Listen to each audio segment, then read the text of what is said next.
Hello guys, welcome to our channel. నేను మీ anchor Teja. అయితే ఉమ్మడి ఆంధ్రప్రదేశ్ విడిపోయి దాదాపు 10 సంవత్సరాలు అవుతుంది.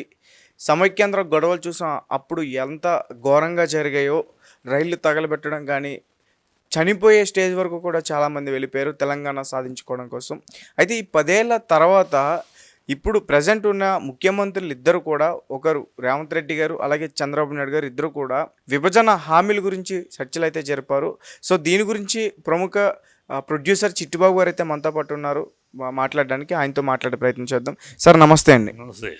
అయితే ఈ వీళ్ళిద్దరి చర్చలో రేవంత్ రెడ్డి గారు భద్రాచలంలో ఒక 5 గ్రామాలని పంచాయతీలను అడిగారు అని చెప్పేసి టాక్ బయటకు వచ్చింది. మరి చంద్రబాబు నాయుడు గారు ఇస్తారంటారా, ఇవ్వరంటారా? ఇచ్చే అవకాశం లేదమ్మా. అది ఎప్పుడు 2014 నుంచి ఉన్న విషయం. కొత్తగా ఏం మాట్లాడింది ఏం కాదు, కొత్తగా రేవంత్ రెడ్డి అడిగింది ఏం కాదు. ఇది ఎప్పటి నుంచో అడుగుతూ ఉన్నారు. కేంద్రం నిర్ణయించి ఇచ్చేసింది. ఇప్పుడు కేంద్రం నిర్ణయం తీసుకోవాలి. కేంద్రం నిర్ణయం తీసుకుని ఇస్తే అక్కడ ఇస్తే ఇక్కడ ఇస్తే అక్కడ గొడవలు అవుతాయి. అయిపోయిన విషయం, అయిపోయిన అధ్యాయాన్ని మళ్ళీ ఏదో తోడాలనుకుంటే జరిగే పనులు కావాలి. ఇప్పుడు సెంటిమెంట్స్ దెబ్బతిని ఇప్పుడు ఏర్పడిపోయినాక ఇప్పుడు మళ్ళీ 10 ఏళ్ళ తర్వాత మాకు అది ఇచ్చింది వెనక్కి రావాలి, ఇది ఇచ్చింది వెనక్కి రావాలని ఈయన అడగటం కరెక్ట్ కాదు. ఆయన చేస్తారంటాం, కేంద్రంతో మాట్లాడాలంటాం. అది అంతే, కేంద్రంతో మాట్లాడి కేంద్రంలో అయ్యే పని కాదు అది. ఇప్పుడు అయిపోయింది. Once it is decision is made. Telangana ఏర్పడిపోయింది. ఈ మళ్ళీ తెలంగాణలో ఆంధ్రాలో కలుపుతారా అంటే అవుద్దా? అయ్యే పని, అది జరిగే పని. ఎమోషన్స్ మళ్ళీ రెచ్చగొట్టి మళ్ళీ ఎమోషన్స్ కొట్టుకుంటారు, చంపుకుంటారు అవుతాయి. కనుక అవన్నీ అయ్యే పనులు కావు. వాళ్ళు యాక్చువల్గా నిన్న మీటింగు ఒక ముసుగు అంతే. ఏది కొత్త పాయింట్లు మాట్లాడింది ఏం లేదు. ఉన్నాయి 10 ఏళ్ళుగా ఉన్న సమస్యలే అవి కొత్తగా ఇప్పుడు మాట్లాడాల్సిన 10 ఏళ్ళుగా ఉన్న సమస్యలు. వీళ్ళిద్దరూ కూడా ముఖ్యమంత్రులు అయ్యారు కదా. వీళ్ళిద్దరు గతంలో ఒకే పార్టీలో ఉన్నారు, టీడీపీ పార్టీలో. టీడీపీలో ఉన్నారు. ఇప్పుడు ఈయన కాంగ్రెస్కి వచ్చాడు, ఆయన టీడీపీలో ఉన్నారు. ఊరినే ఒకళ్ళొకళ్ళు. అసలు విషయం వేరు. ఈ మీటింగ్ వెనకాల ఉన్న పెద్ద రహస్యం వేరే ఉంది. మీటింగ్ వెనకాల ఏంటి రహస్యం అంటే, ఇప్పుడు రేవంత్ రెడ్డిని ఒక మీడియేటర్గా ఉపయోగిస్తున్నారు చంద్రబాబుని కాంగ్రెస్లోకి లాగటానికి. ఎందుకంటే ఈ స్పెషల్ స్టేటస్ అనే పాయింట్ మీద కాంగ్రెస్ ఇస్తానంటుంది. బీజేపీనేమో ఇది ముగిసిపోయిన అధ్యాయం అన్నది, పార్లమెంట్లోనే చెప్పేసింది. ఈ బీజేపీ మళ్ళీ దాన్ని తిరగదోడి ఇచ్చే పరిస్థితి లేదు. కనుక స్పెషల్ స్టేటస్ తీసుకురావాల్సిన బాధ్యత, బరువు చంద్రబాబు మీద ఉంది. ఎందుకంటే ఈ స్పెషల్ స్టేటస్ కోసమే 2018లో ఆయన బీజేపీ నుంచి బయటకు వచ్చాడు కదా. ఇప్పుడు స్పెషల్ స్టేటస్ తన చేతిలో బీజేపీ ఉంది. ఇవాళ స్టేటస్ తీసుకురావాల్సిన బాధ్యత తన మీద ఉంది. అది తీసుకురావాలంటే మనకి వీళ్ళు ఏమనంటున్నారు, కాంగ్రెస్ ఇస్తానంటుంది. సో కాంగ్రెస్ రేవంత్ రెడ్డిని ఉపయోగిస్తుంది. మీ గురువే కదయ్యా, సహచరులే కదా మీరు. గురువు సహచరులు ఏదైతే ఒకే పార్టీ ఉన్నారో, బాగా అనుబంధం ఉన్నవాళ్ళు కదా, వెళ్ళి ఆయన కోసమే కదా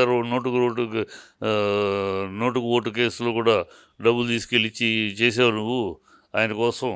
కనుక ఇప్పుడు కూడా ఆయన కాంగ్రెస్లోకి లాగడానికి మాట్లాడు.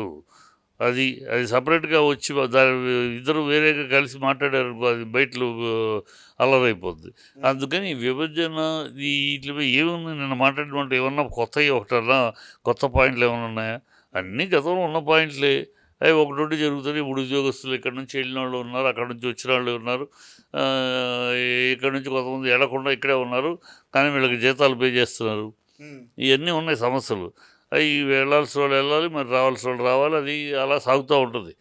అది అంత ఈజీ కాదు, అంత సులభం అవుద్ది కొన్నాళ్ళు. కాకపోతే ఒకటి, గొడవలు లేకుండా చేసుకుందామన్నారు. అది జరుగుద్ది నిజంగానే. ఇద్దరు ఒక గూటి పక్షులే కనుక గొడవలు లేకుండా జరుగుతాయి. అంతవరకు చెప్తే మళ్ళీ అసలు విషయం ఇది. అసలు విషయం చంద్రబాబుని కాంగ్రెస్కి సపోర్ట్ చెయ్యి, కేంద్రంలో బీజేపీ దింపేద్దాం.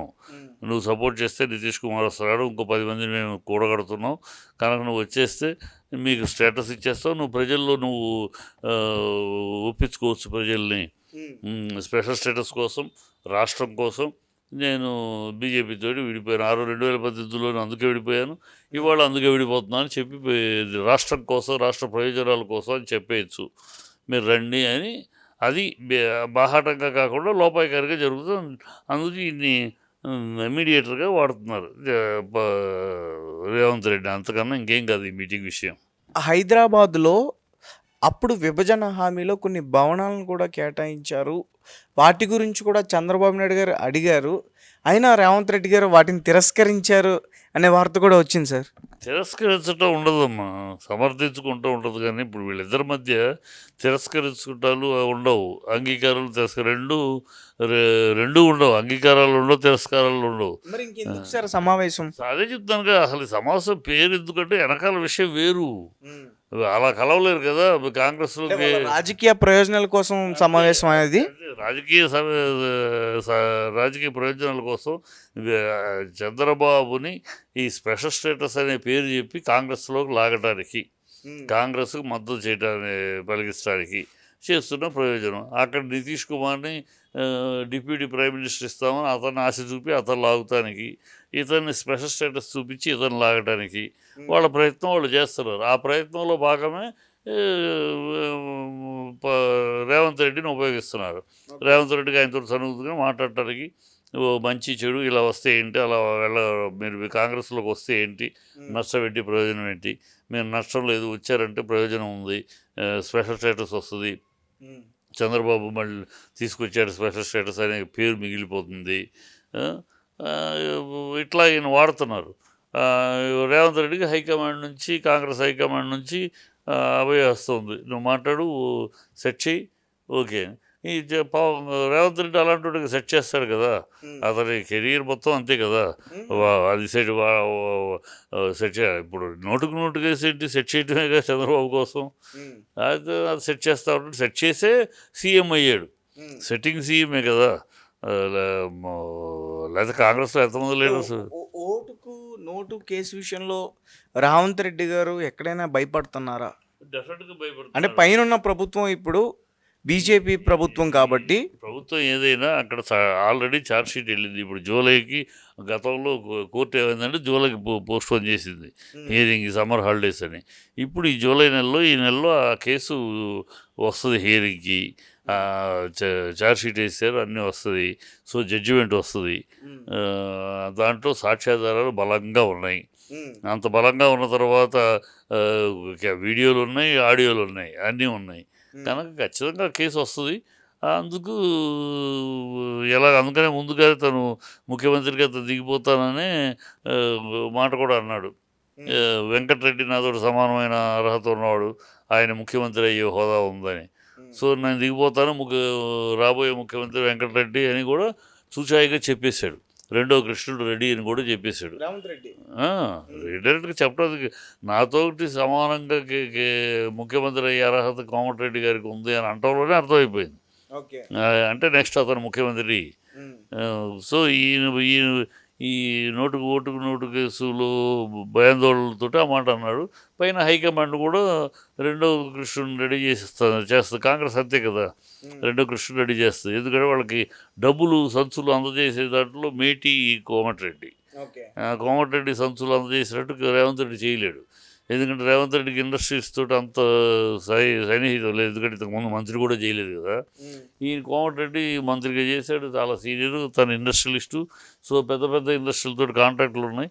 సో సంచులు ఏర్పాటు చేసి అందించగలడు కనుక అతన్ని రెండో కృష్ణుడిగా రెడీ చేస్తారు. కాంగ్రెస్ ఆచారం అది, అంతే. Okay sir. అలాగే ఇప్పటికే మనం చూస్తున్నాం, అంటే ఈడీ దాడులు చేసి ఒక రకంగా కవిత గారిని అరెస్ట్ చేశారు లిక్కర్ స్కామ్లో. కేజ్రీవాల్ లాంటి ముఖ్యమంత్రిని అరెస్ట్ చేశారు. అంటే ఒక రకంగా రేవంత్ రెడ్డి గారిని కూడా ఇదే విధంగా పట్టు బిగించి అరెస్ట్ చేసే అవకాశం ఉంటుంది అనుకోవచ్చు అంటారా? అనుకోవచ్చు. చట్టం ఇక్కడ బీజేపీ ఉందాం కూడా, అంటే బీజేపీ ఉంటే జడ్జిలు చట్టాన్ని చేతిలో పెట్టుకుంటారు ఏంటి?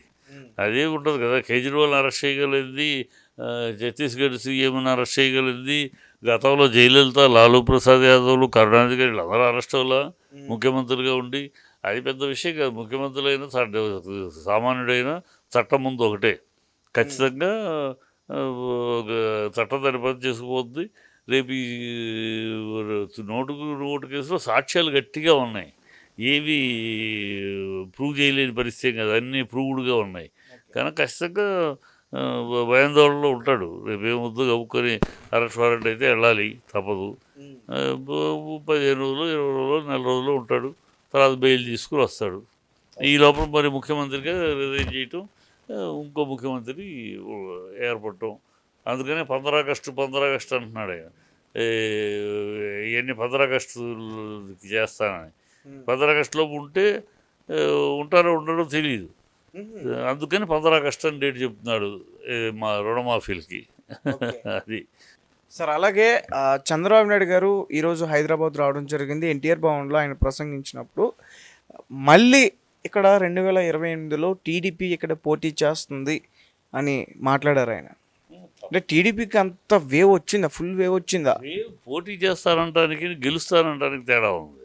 పోటీ చేస్తారంటున్నాడు ఆయన. పోటీ చేస్తే తప్పు చేసే పార్టీ రీజనల్ పార్టీ అది హైదరాబాద్లో కూడా ఉంది కదా టీడీపీ పార్టీ. క్యాడర్ ఉంది టీడీపీకి. క్యాడర్ ఉంది. ఆ క్యాడర్ ఇప్పుడు చల్లా చెదురైపోయింది. ఇప్పుడు వాళ్ళ పాయింట్ అంటే ఇప్పుడు ఏదో వ్యాక్యూమ్ ఉంది. బీఆర్ఎస్ చాలామంది నాయకులు బయటకు వస్తున్నారు. అందరూ కాంగ్రెస్లోకి వెళ్ళలేరు.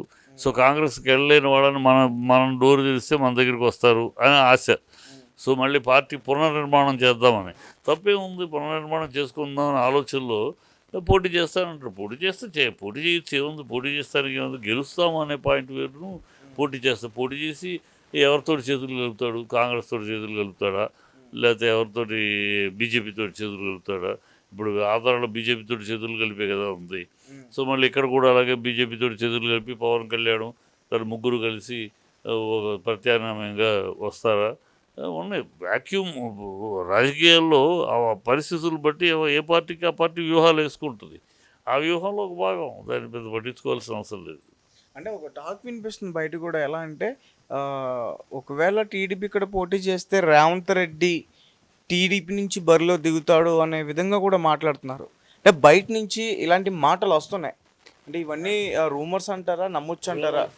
ఎందుకంటే రేవంత్ రెడ్డి వెళితే మళ్ళీ బీజేపీలోకి వెళ్తాడు కానీ తెలుగుదేశంలోకి రాడు. తెలుగుదేశం నుంచే వెళ్ళాడు కదా సార్. తెలుగుదేశం నుంచి వెళ్ళిపోయినాక కాంగ్రెస్లో సీఎం అయ్యాడు. ఇప్పుడు కాంగ్రెస్ నుంచి తెలుగుదేశం రావడానికి పక్కా విరోధులుగా ఉన్నారు కదా. ఒకవేళ చంద్రబాబు కాంగ్రెస్ తోటి కలవచ్చు. గతంలో కూడా కలిశాడు చంద్రబాబు. అందుకని ఇప్పుడున్న స్ట్రాటజీనే చంద్రబాబును కాంగ్రెస్లోకి లాగడానికి ప్రయత్నం చేస్తున్నారు. కాంగ్రెస్లో లాగడానికి ప్రయత్నం చేస్తే అప్పుడు రేవంత్ రెడ్డి టీడీపీ కలిసి పోటీ చేసే అవకాశం ఉంటుంది. అప్పుడు బీజేపీ పరిస్థితి చూడాలి. అంటే బీజేపీని వదిలితేనే కదా కాంగ్రెస్లో చేరబోయేది. బీజేపీని వదులుతాడా, వదలక తప్పని పరిస్థితి కూడా ఉంది ఆయనకి. ఇప్పుడు స్పెషల్ స్టేటస్ అనే పాయింట్ బీజేపీ ఇవ్వదు. ఇప్పుడు ఎందుకు ఇవ్వదంటే ఆల్రెడీ పార్లమెంట్లో చెప్పేసింది. ఇప్పుడు కనుక బీజేపీ రూల్ మార్చి ఇస్తానంటే ఈ స్పెషల్ స్టేటస్ కోసమే కదా 2014 నుంచి ఆంధ్ర ప్రజలు అడుగుతున్నారు. ఇవాళ లేదు అవకాశం లేదు, మీరు 2018లో అది ఇవ్వలేదనే వాళ్ళు వదిలేశారు. ఇప్పుడు ఇచ్చి లాక్కునే అవకాశం ఉంటే ఇప్పుడు ఎలా వదిలిపెడతారు? లాక్కురండి అంటారు. లాక్కురండి ప్రజలు ఇది సాధిస్తాడని ఉంది. సో సాధించాలంటే కాంగ్రెస్లో చేరాలి ఆయన. అది కాంగ్రెస్లో చేరడానికి ప్రిపరేషన్ చేస్తున్నారు. ఇవన్నీ ఈ మీటింగ్లన్నీ కూడా రేవంత్ రెడ్డి చంద్రబాబు మీటింగ్ అంతా దానికి పునాది. చంద్రబాబు బీజేపీని పక్కన పెట్టి కాంగ్రెస్లో చేరడానికి వేస్తున్న పునాదులు అంతే.